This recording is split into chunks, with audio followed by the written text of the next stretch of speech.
What if I told you that the biggest social shift of the last 50 years is not feminism, not the sexual revolution, not even the internet, but something far quieter, far more devastating, and completely unstoppable?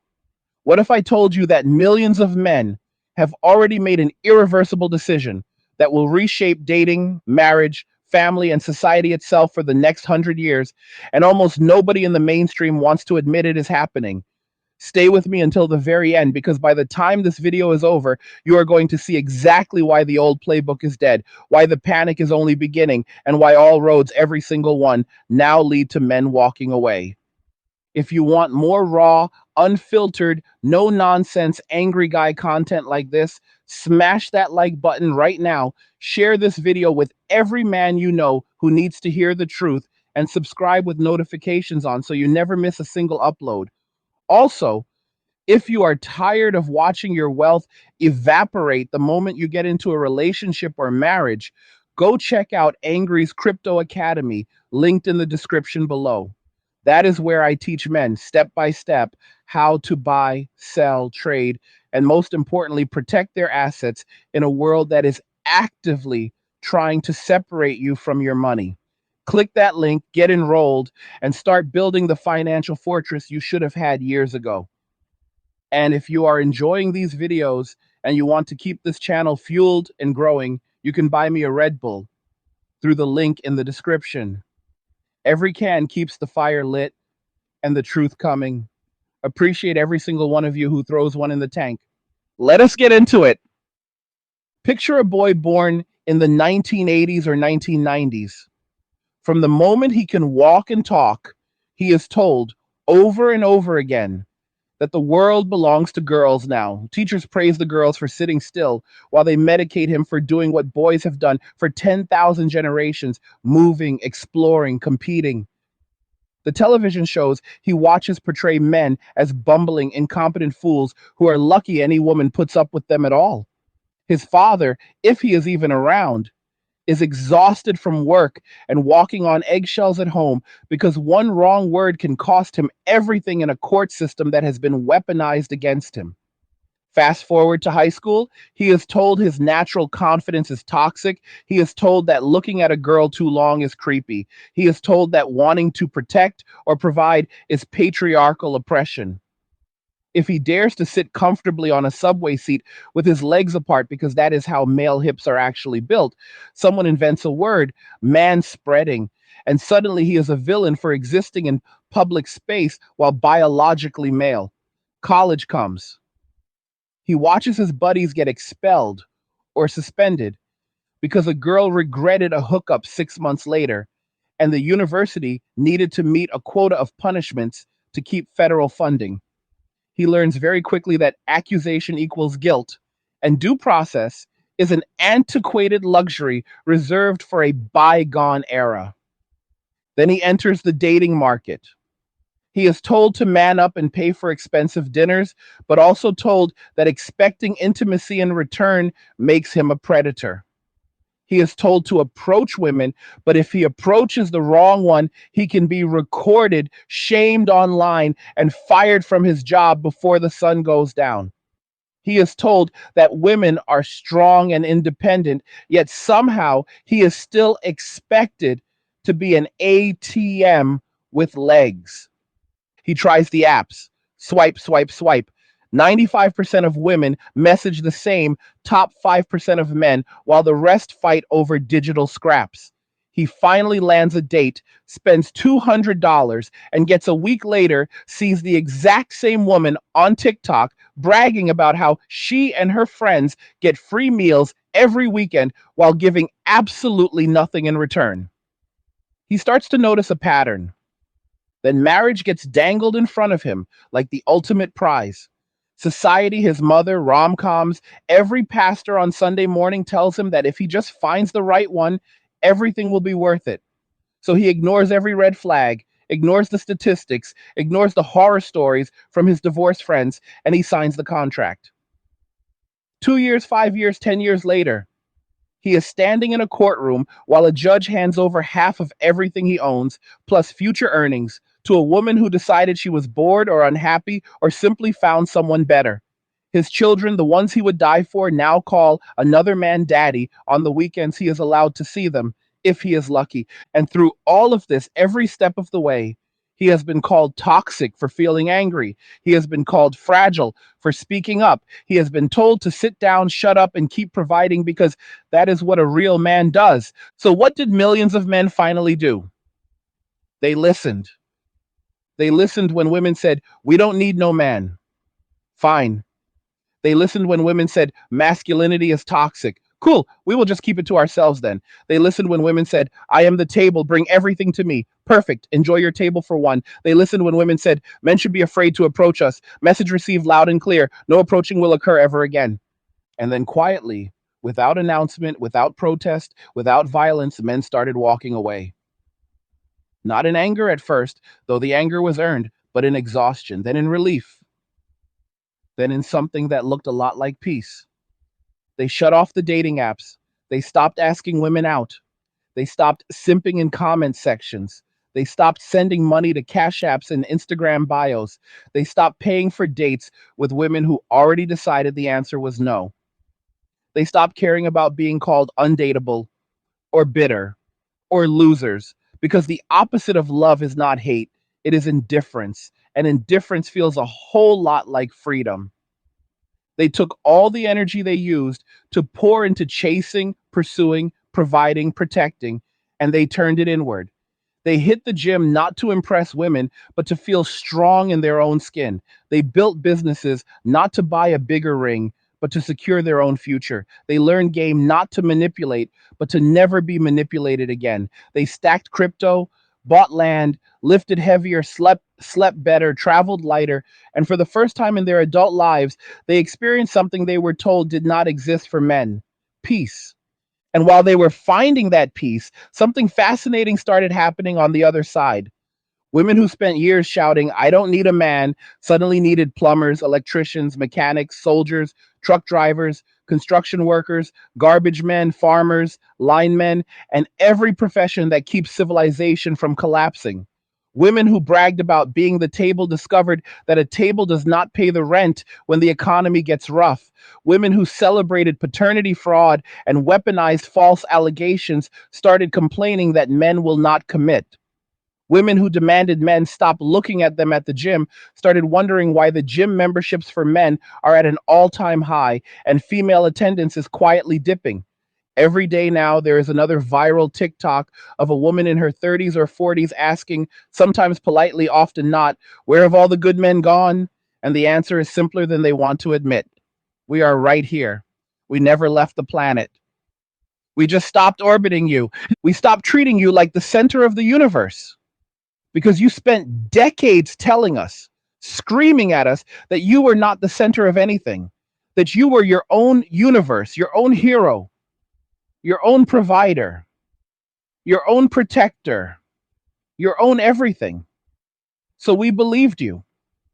And now that we have stepped back, now that we have stopped interfering with your independence, you are finally getting the full, undiluted experience of exactly what you demanded. And it turns out reality is a lot colder without a man willing to stand between you and it. Kevin Samuels used to call it winter. He said winter was coming for a certain demographic of women who spent their prime years playing games and extracting value while offering nothing reciprocal. Well, winter did not come. Winter is here, and it is glorious that you can hear the panic in their voices now. The articles are pouring out: the rise of lonely women, why men have stopped dating, and the marriage rate collapse. Translation: wait, we were only kidding. Come back. We will behave this time. We promise. But the thing about burned bridges is that once the wood is gone, there is nothing left to walk back on, even if you wanted to. And here is the part they do not understand yet. Most men do not want to, because something happened when men walked away. They discovered that solitude is not the same thing as loneliness. They discovered that peace is addictive. They discovered that keeping 100% of their money, 100% of their time, 100% of their sanity is a feeling you do not trade back once you have tasted it. They discovered that the juice was never worth the squeeze. Men are minimalists by nature. Give a man a comfortable chair, a good book or a game, a gym membership, a couple close friends, some money in crypto, and a refrigerator with food he bought himself, and he is wealthier than any king in history. Hey guys, in a world pushing you to own nothing and be happy, crypto is your key to survival. Join Angry's Crypto Academy to master buying, selling, and trading crypto. Make huge profits and safeguard your wealth. Plus, discover the one crypto virtually no one is talking about, poised to create new millionaires in the upcoming bull run. The link is in the description of the video below. Go check it out now. He does not need much. He never did. All the extra was for you. And now that the extra is staying in his own pocket, he is living a life on God mode. Meanwhile, the complaints keep getting louder. Men are not approaching anymore. Bad. Good. Men will not pay for dates anymore. Excellent. Men are not committing anymore. Perfect. Every complaint is proof that the strategy is working exactly as intended. This is not petty revenge. This is not bitterness. This is boundaries. This is consequences. This is men finally treating women the way women insisted they wanted to be treated, as equals who are fully capable of handling their own lives without male intervention. And if that new reality feels uncomfortable, maybe the problem was never meant to begin with. The panic is spreading faster than they can write the think pieces now. Every week, there is a new headline, a new podcast episode, a new tearful TikTok thread from women who swore they had it all figured out at 25 and now cannot figure out why their inbox is drier than the Sahara. They post the same script almost word for word every time. I'm educated, I'm successful, I travel, I'm fit, I have my own everything, so why can't I find a good man who will commit? And every single time the comment section erupts with hundreds, sometimes thousands of men typing the exact same 4 words. You priced yourself out. No anger, no essays, just 4 words and a period. The calmest mic drop in internet history. Because men finally did the math, not the Disney math, not the Hallmark math, not the if I'm just nice enough and pay for enough lobster dinners, she'll see my heart of gold math. Real math, cold, hard, observable math. A man looks at the marriage statistics and sees that 70 to 80% of divorces are initiated by women. He sees that the person who initiates almost always walks away with the children, the house, the alimony, the child support, and the cultural sympathy. He sees that even if he does everything right for 20 years, one day of I'm not happy can wipe him out financially and emotionally for the rest of his life. He sees that cohabitation has even worse odds than marriage, yet women push for it as a testing the smart modern choice. He sees that paternity fraud still happens, that DNA tests at birth are still considered misogynistic, and that if he gets frauded, he will still be forced to pay for another man's child for 18 years while the mother faces zero consequences. He adds it all up, carries the one, and the answer comes back risk reward ratio unacceptable. Full stop. Then he looks at the dating market. He sees that the average woman in her 20s and 30s has a body count higher than most men could achieve in 3 lifetimes, even if they tried, yet she still demands a man with almost no history. He sees that she wants him to make 6 figures, but refuses to cook. She wants him to be 6 feet tall, but gets offended if he wants her under a certain weight. She wants him to lead, but calls it controlling the moment he disagrees. She wants traditional benefits with zero traditional responsibilities. Again, the math does the math. Again, the answer is the same. Not worth it. So he deletes the apps. He pockets the date money. He turns the provider switch off and watches in real time as his stress levels plummet, his bank account rises, and his sleep improves. And for the first time since puberty, he feels something he was told was impossible. He feels light. Women feel that absence immediately. They feel it in the silence of their DMs. They feel it when the tradesman shows up, fixes the problem, takes the payment, and leaves without asking for her number. They feel it when the bill arrives at dinner and the man across the table doesn't flinch or reach for his wallet. They feel it when they post another vacation thirst trap and the likes are a third of what they were 3 years ago.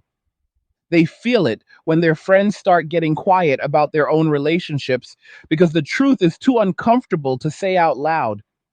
The high value men are simply gone. And the coping mechanisms are spectacular to watch. First came denial. There's no crisis. Men are just intimidated by strong women.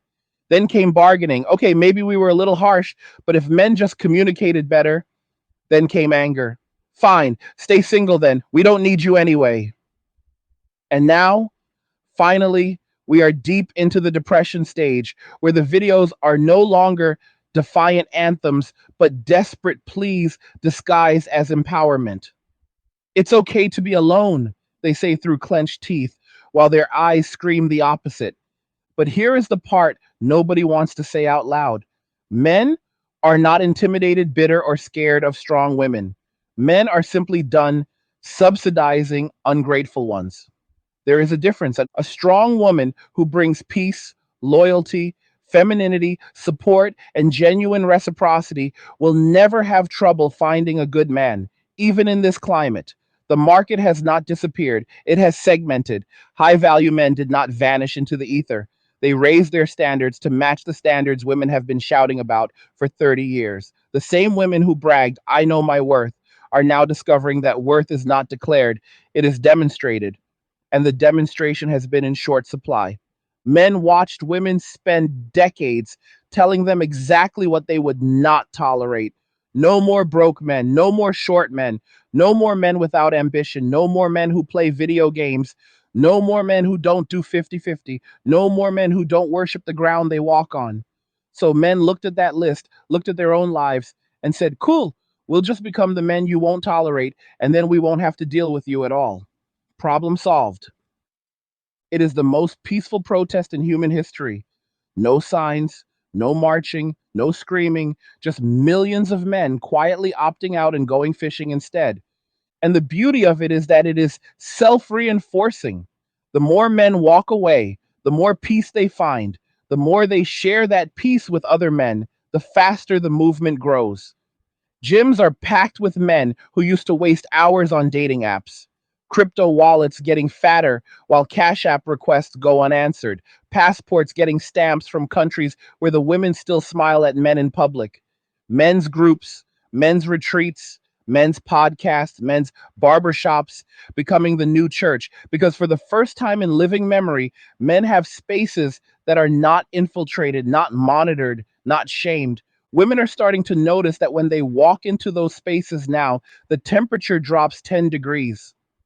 The conversation does not stop, it just changes topic. The laughs do not stop, they just exclude the outsider. Men are being treated the way men have been treated in female dominated spaces for decades, tolerated but not welcomed. And they hate how it feels. They finally understand viscerally what exclusion feels like, and they are big mad about it. Good. Welcome to the real world you spent years telling us did not exist. Because here is the secret they still have not figured out: men do not hate women. Most men still love women. Men simply love peace more now. And peace and modern Western women have become mutually exclusive categories. Every day, another blue check feminist on Twitter types out, men need to do better, while completely missing the irony that men are doing better than ever, just not for her. Men are healthier, wealthier, calmer, stronger, and happier than at any point in recorded history. The suicide rate for young men is finally starting to dip for the first time in decades. The only demographic where loneliness and depression are exploding is women aged 30 to 45 who spent their 20s believing the girl boss propaganda. The universe has a sense of humor that way. And still, the demands keep coming. Men need to step up. Step up to what exactly? Another rigged game, another no-win scenario, another decade of being told you are the problem while simultaneously being told you are needed to fix it? Nah, we're good. Men have discovered something women never expected. Being alone is not the worst thing that can happen to a man. Being used is, being disrespected is, being financially annihilated is, being replaced the moment your utility runs out is. Solitude is just quiet, and quiet is heaven after years of chaos. So when you hear women crying, where are all the good men? The honest answer is we are at home, lifting, reading, stacking sats, smoking a cigar on the balcony we paid for, watching the sunset we do not have to share with anybody who does not add to it. We are on motorbikes in Vietnam. We are in jujitsu class, rolling with the boys. We are in the woods with a tent and zero notifications. We are everywhere you are not, and we have never been happier. And the era of men as disposable utilities is over. The era of men as walking ATMs is over. The era of men accepting crumbs and calling it a banquet is over. The era of men betraying themselves to keep women comfortable is over. And the best part? There is no negotiation. There is no going back. There is no amount of shaming, no amount of articles, no amount of viral tears that will reverse what has already happened inside millions of male hearts. The switch has been flipped, the peace has been tasted, the chains have been broken, Pandora's box is open, and freedom is out here, stretching in the sun. Women had their chance to coexist as partners. They chose to coexist as adversaries and extractors instead. Men simply accepted the terms offered and acted accordingly. So when you see another video of a woman asking why men will not approach anymore, smile, because the answer is beautiful in its simplicity. We finally believed you when you said you did not need us. Congratulations, you won. Enjoy your prize. The winter Kevin Samuels warned about is not coming. It is here, and men are not shivering. We are the ones in the cabin, fire roaring, steak on the grill, feet up, watching the blizzard through the window with zero intention of opening the door. The most fascinating part of this entire shift is how quickly the narrative is cracking, even in places that spent years building the very system now collapsing under its own weight. Universities are quietly panicking because male enrollment has been dropping for over a decade straight, and the gap is accelerating. Women now outnumber men on campus almost 2 to 1 in many Western countries, and administrators are holding emergency meetings trying to figure out how to lure men back without admitting why they left in the first place. They float ideas like football tickets, free housing, relaxed admission standards for men, anything except the one thing that would actually work: stopping the hostile environment that treats male students as guilty until proven more guilty. Trade schools, meanwhile, cannot build new classrooms fast enough. Young men looked at six-figure debt for a gender studies degree that leads to a lifetime of coffee shop shifts and said, hard pass. Instead, they are becoming electricians, plumbers, welders, diesel mechanics, and coders who learned on YouTube in 6 months. They are graduating with zero debt, signing bonuses, six-figure incomes by 25, and the quiet satisfaction of knowing that every I don't need a man influencer will eventually pay their salary when the lights go out or the heat stops working. The revenge is not loud. It is written in direct deposit every 2 weeks. Corporations are starting to feel it too. Human resources departments built entire cultures around the happiness and retention of female employees, only to discover that the men they sidelined, passed over for promotion, and trained to keep their heads down are now the same men whose skill sets cannot be replaced overnight. Companies that bragged about being female forward 5 years ago are now begging male engineers to please not take the remote offer package from the competitor who does not make them sit through another mandatory unconscious bias seminar. The great resignation was not just about COVID, it was millions of men realizing their labor, loyalty, and expertise were being taken for granted in environments that viewed their very presence as problematic.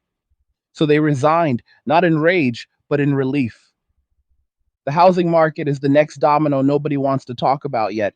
Single men are now the fastest growing group of home buyers in the United States. Not couples, not single women, single men. Why?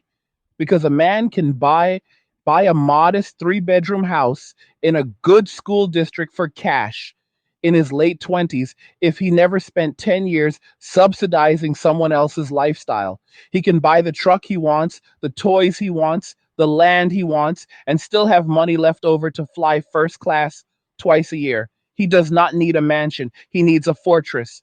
And he is building it one brick, one Bitcoin, one paid off invoice at a time. Single women, on the other hand, are discovering that landlords do not care how many followers you have when the rent is late. They are discovering that Boss Babe does not cover the down payment when the market corrects and prices come back to reality. They are discovering that the same government that told them they could have it all is now telling them the pension system is insolvent and retirement age just got pushed back another 5 years. The math is no longer mathing, and the panic buying of golden retrievers and extra wine is not fixing the balance sheet. Fertility clinics are seeing an explosion in business, almost entirely from single women in their late 30s and early 40s who suddenly woke up one day and realized the biological clock they were told was a social construct is actually a very real biochemical reality. The same women who spent their 20s telling men my body, my choice are now spending 50 to $100,000 begging science for the one thing they were told would always be there when they were finally ready. And the success rates past age 38 are brutal. The universe, as always, keeps the receipts. Passport bro numbers are quietly going parabolic. Men who used to save for engagement rings are now saving for plane tickets. Colombia, Thailand, Philippines, Poland, Mexico, Brazil, wherever traditional femininity did not get burned to the ground by third wave ideology, men are showing up with good jobs, clean criminal records, and the ability to carry a conversation without calling someone toxic.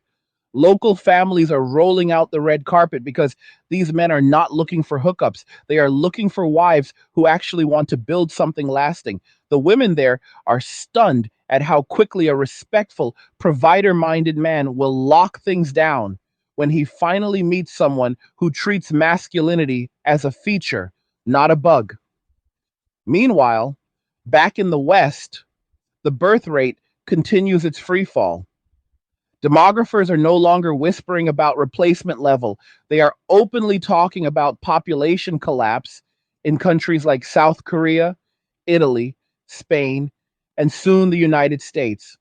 Politicians who spent decades telling women to prioritize career over family are now giving speeches about the urgent need for more babies while refusing to admit the obvious.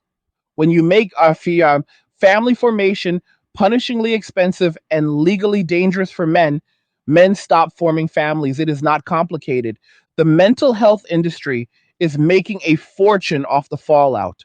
Therapists who used to lecture men about toxic masculinity are now staring across the couch at 30 something women who cannot figure out why they feel so empty despite having everything they were told to want. The diagnosis is almost always some variation of you followed the script perfectly and the promised happiness never arrived. The treatment plan usually involves adopting more cats and increasing the SSRI dosage because admitting the script itself was the problem would collapse an entire industry built on that lie. And still the coping evolves. We have moved past denial, past anger, past bargaining, and now we are deep into the surreal phase where women are trying to shame men into coming back by telling us we are the reason society is falling apart. Who will protect us if something happens, they ask, as if men owe protection to a demographic that spent years calling the police on them for opening doors. Who will fix things when they break? As if the same men they called useless are suddenly indispensable when the garbage disposal backs up. Who will keep the lights on? The irony is thicker than the plot of a daytime soap opera. Men are not coming back because there is nothing to come back to. The social contract was torn up, set on fire, and the ashes were scattered while men were still being told to honor their half. You cannot demand total independence and then cry abandonment when independence is granted. You cannot spend decades telling men they are the problem and then act confused when they stop volunteering to be the solution. Actions have consequences. Words have meaning. Reality does not negotiate. The most peaceful part of all of this is that men are not gloating. There are no parades. There are no "we told you so" festivals. Most men do not even talk about it out loud. They just live it. They wake up, hit the gym, go to work, come home to a quiet house that stays clean because nobody is there to mess it up, cook a steak, watch a fight, text the group chat, and go to sleep without once worrying whether tonight is the night a false accusation ends their life.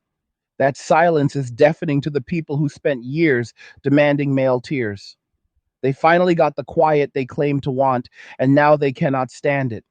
Every institution that bet against men is now bleeding out slowly. Higher education, mainstream media, corporate HR, divorce industry, OnlyFans, economists who thought male thirst would never run dry. All of them are watching the revenue charts turn into hockey sticks, pointing the wrong direction while men quietly stack wins in every area of life that actually matters: health, wealth, peace, brotherhood, purpose. And the craziest part, we are still in the early innings. The men walking away today are mostly the ones who got burned once or twice and learned the lesson. Wait until the Zoomers who grew up watching all of this unfold from the front row hit their prime earning years with zero cultural programming, telling them to wife and kids is the only path to happiness. Wait until they take the minimalist peace blueprint the older guys built and scale it globally with better tech, better crypto, better passports, better systems. The gap is about to become a canyon. So when someone asks you why men are not dating, marrying, or engaging the way they used to, do not waste time with paragraphs. Just say 4 words: "We took you seriously." Then watch their face as the realization hits that the joke was never on men. It was always on the people who thought male cooperation could be demanded indefinitely, while male dignity was treated as optional. The fire is warm, the couch is comfortable, the fridge is stocked, the portfolio is up, the phone is silent, the future is ours. And for the first time in living memory, men are choosing themselves without apology. The next phase is already unfolding in plain sight, yet almost nobody in the legacy media dares to connect the dots because the picture it paints is too devastating to their entire worldview. Governments are starting to sweat. When birth rates collapse below replacement level for more than a single generation, every single social program that depends on an ever expanding base of young workers begins to wobble. Pensions, health care for the elderly, infrastructure funding, military recruitment, all of it was built on the assumption that men would keep marrying, keep reproducing, keep paying the machine, turning no matter how badly they were treated. That assumption just expired. Look at South Korea right now. Fertility rate 0.72. That is not a typo. Zero point 0.72 children per woman. The government is throwing hundreds of billions of won at the problem. Subsidized housing for young couples, monthly baby bonuses, extended paternal leave, free daycare, everything short of literally begging men on national television to please start families again.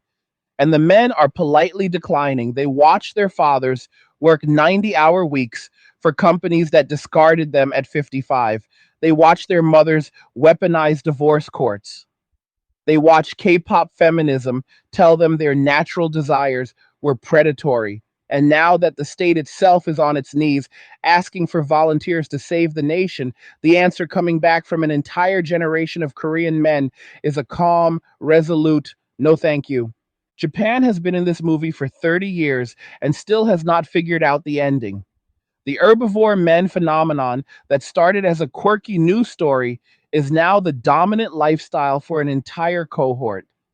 Salarymen gave up the rat race, moved back in with their parents, or into tiny, efficient apartments, and decided that peace plus disposable income beats ulcers plus a wife who resents you. The government keeps publishing white papers with titles like Countermeasures Against Population Decline, while refusing to admit the countermeasures would require completely dismantling the cultural and legal machinery that made family life punishing for men in the first place. So the decline continues, slow, steady, unstoppable. Europe is not far behind. Sweden, the progressive paradise that spent decades perfecting gender equality, now has districts where military age men are so scarce that the army cannot fill its ranks, even with mandatory conscription back on the table. Politicians give speeches about the urgent need for more children while simultaneously celebrating policies that make fatherhood one of the riskiest financial decisions a Swedish man can make. The cognitive dissonance is Olympic level. And America is barreling toward the same cliff, just with better marketing. The CDC just released numbers showing the US fertility rate is now 1.58 and still falling. That is Italy in the 1990s falling. That is, we will have half the workforce in 30 years from now falling. Every politician who spent the last 20 years calling men deadbeats for not marrying single mothers is suddenly very concerned about pro-natalist policy. Translation: please, please come back and fund the system we spent decades telling you was oppressing you. The answer from men remains the same. We are good, thanks. The immigration debate is the next fault line that is about to crack wide open. For decades, the argument was that high immigration was necessary to offset low native birth rates. That worked when the men who stopped reproducing were still willing to pay taxes to support other people's children. But when an entire generation of men decides to minimize their taxable income, maximize their privacy, and structure their lives around never being financially exposed, the entire economic model breaks. You cannot import 10 million people and house, feed, educate, and medicate them when the core tax base just quietly opted out of the game. The math stops working very quickly. Watch what happens when the first major Western government tries to roll back no fault divorce or default shared custody to balance the scales.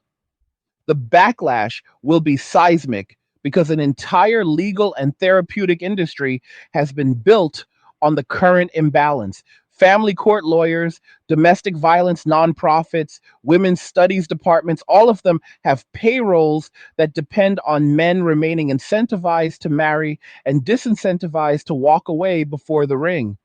The moment those incentives flip, the outrage machine will go into overdrive, and men will simply watch from the sidelines, eating popcorn they bought with the money they used to spend on child support. Crypto and remote work are the silent accelerators nobody saw coming 10 years ago. A man can now live in Thailand or Portugal or Panama on a digital nomad visa, earn in dollars or Bitcoin, pay almost no tax legally, and date women who still believe reciprocity is normal. He can keep his money, keep his freedom, keep his peace, and never once deal with a Western court system that views him as a walking wallet. The infrastructure for permanent exit now exists, and it is getting cheaper and smoother every single month. The passport is no longer a meme, it is a lifeboat, and the boats are filling up. Even the culture war talking points are starting to sound hollow. The same people who spent years screaming, "Believe all women," are now beside themselves that men finally believed them when they said they did not need or want male involvement in their lives. The same people who celebrated "the future is female" are now writing panicked essays about the collapse of the nuclear family. The same people who told boys to stop being so aggressive are now wondering why those same boys grew into men who refuse to compete for women who treat competition as abuse. The contradictions are stacking so high they block out the sun. And through all of it, men keep getting quieter, stronger, richer, calmer. The anger that used to burn white hot has transmuted into something far more dangerous to the old order: indifference backed by competence. A man who is angry can be shamed. A man who is indifferent cannot be touched. A man who is competent and indifferent is the most powerful force on the planet because nothing you offer and nothing you threaten has any leverage anymore. That is where we are right now. Millions of men have reached that stage. They are not marching. They are not doomers. They are not black pilled. They are simply done. Done chasing, done simping, done explaining, done apologizing, done sacrificing, done subsidizing, done performing masculinity for an audience that spent decades hissing at the show. They are building bodies, building wealth, building brotherhoods, building skills, building escape hatches, building lives so fulfilling on their own terms that the old bait, sex, status, legacy through children, no longer registers as valuable enough to re enter the arena. And the most delicious irony of all, the very women who spent years telling men, we can do anything you can do only in heels, are now discovering that the one thing they cannot do is force men to care again once the caring has been turned off. You can shame a man into marriage. You can guilt a man into providing. You can threaten a man into compliance, but you cannot make a man care when the part of his soul that used to care has been replaced by peace. That peace is the ultimate red pill. Once swallowed, there is no antidote. So when the next wave of articles drops asking, can anything bring men back to dating and marriage? The answer will remain the same four words that broke the internet the first time. Not your best offer, that the age of involuntary male sacrifice is over. The age of voluntary male peace has begun. And it is the most beautiful thing I have ever witnessed in my lifetime. The final piece that almost nobody is ready to stare at directly is how completely this shift has already rewritten the future. Not in 10 years, not in 5 years, but right now, today, in the decisions being made by boys who are 15, 16, 17 years old as I speak these words. These kids did not just watch their fathers get cleaned out in divorce court. They grew up with the footage on TikTok. They did not just hear stories about false allegations. They saw the body cam videos, the canceled college acceptances, the GoFundMe pages for legal defense that still came up short. They did not just read statistics about marriage risk. They watched their favorite streamer break down the prenup math live on stream and then announce he is staying single forever while the chat spammed rocket emojis. They did not just absorb red pill theory from dusty forums. They were spoon fed the entire timeline of stories of female nature from age 12 by short form video served straight to their brains by an algorithm that knows exactly what keeps dopamine flowing. And what did that algorithm teach them? The same lesson on repeat, delivered by 1,000 different voices. Chasing women in the West is the fastest way to lose your money, your reputation, your mental health, and your freedom. So they looked at the older guys who walked away and saw peace, muscle, money, and zero drama. Then they looked at the guys who stayed in the game and saw debt, stress, baby mama court dates, and antidepressants. The choice was never hard. That is why you are starting to see high school boys openly say things like, I'm never getting married, with the same casual tone they used to talk about what college they might skip altogether. That is why freshman dorms are filling up with teenagers who already have crypto wallets, gym routines, and 5 year plans that do not include the word girlfriend anywhere on the page. That is why the phrase body count went from locker room gossip to the single most important data point a 17-year-old considers when deciding whether a girl is even worth a text back. These kids are not traumatized. They are vaccinated. They received the full download before they ever had to learn the lesson the expensive way, and the immunity appears to be lifelong. Teachers are already reporting that boys in school are quieter, more focused, less disruptive, and completely uninterested in impressing the girls in class the way previous generations did. The old levers, female attention as reward, male shame as punishment, simply do not work anymore. The boys sit in the back, headphones in, grinding Duolingo Spanish for the passport plan they already have mapped out, or watching Andrew Tate clips on mute between classes, or studying Stoicism like it is a P calculus. They are not rebelling, they are preparing. And the preparation is scarier to the system than any rebellion could ever be. Universities are about to find out what happens when an entire generation of high performing boys decides the juice is not worth the squeeze at any price. Trade schools are already overflowing. Coding boot camps are sold out. Teenagers are starting roofing companies, pressure washing businesses, and Amazon FBA stores, while their female classmates are still trying to become influencers. The gap in ambition, execution, and outcome between the sexes has never been wider, and it is compounding daily. Parents are panicking in private Facebook groups. My son says he never wants to get married or have kids. What do I do? The answers from other parents range from force him into therapy to buy him a truck and pray. Because nobody has a real solution when the culture itself has made the disease. Therapists are booking solid with mothers who cannot understand why their perfect, gentle, feminist raised sons have turned into cold, calculating mini CEOs who view marriage as a bankruptcy filing with extra steps. The boys sit on the couch, look the therapist dead in the eye, and say, I'm not depressed, I'm rational. And there is literally nothing left to argue about. Even the pickup artist industry is dying because the next generation does not want to learn how to get women. They want to learn how to never need them in the first place. The new gurus are not teaching game, they are teaching exit: how to get the passport, how to structure the LLC, how to buy land in a country that still has rule of law, how to disappear financially so no future claim can ever touch you, how to become invisible to the machine that spent decades trying to harvest you. The market has spoken. Freedom sells better than sex ever did. And the girls, they are starting to feel the cold front moving in earlier than any previous generation.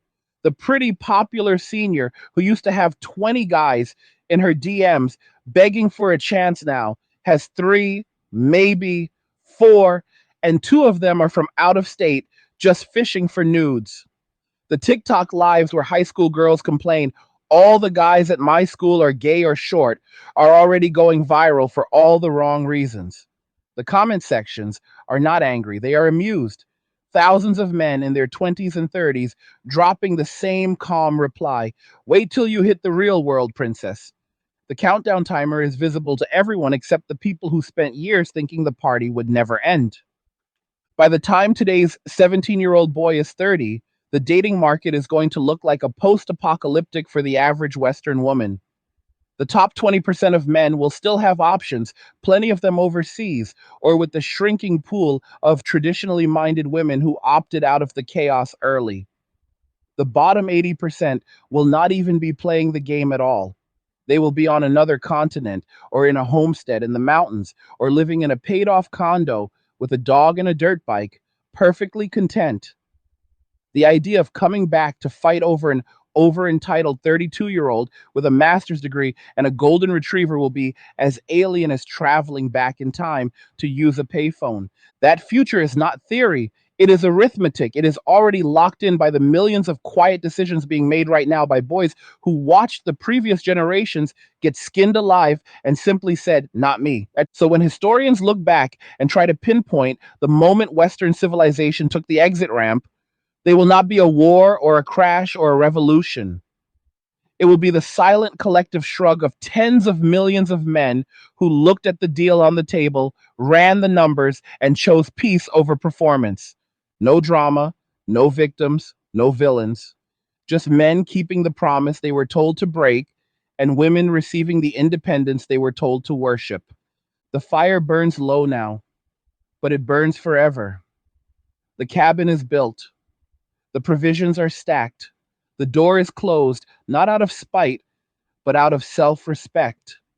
And outside, the blizzard howls louder every year. Inside, we sleep like kings. All roads lead to MWA. Every single one. Forever. What did you think about everything we just went through? Did this one hit different? Are you already living pieces of this future, or are you watching it arrive in real time? Drop your thoughts below. Keep it 100. Keep it clean. I read every single comment and respond when I can. Like the video if you liked it. Don't forget to subscribe, turn on notifications so you never miss a drop. And if this one spoke to you, share it with every man who needs to hear it today. And just remember, no matter what they tell you out there, all roads still lead to MWA, men walking away. Cheers. Nothing says you care like crypto. Nothing can compare. Nothing says you care like crypto. Oh, nothing can compare to crypto.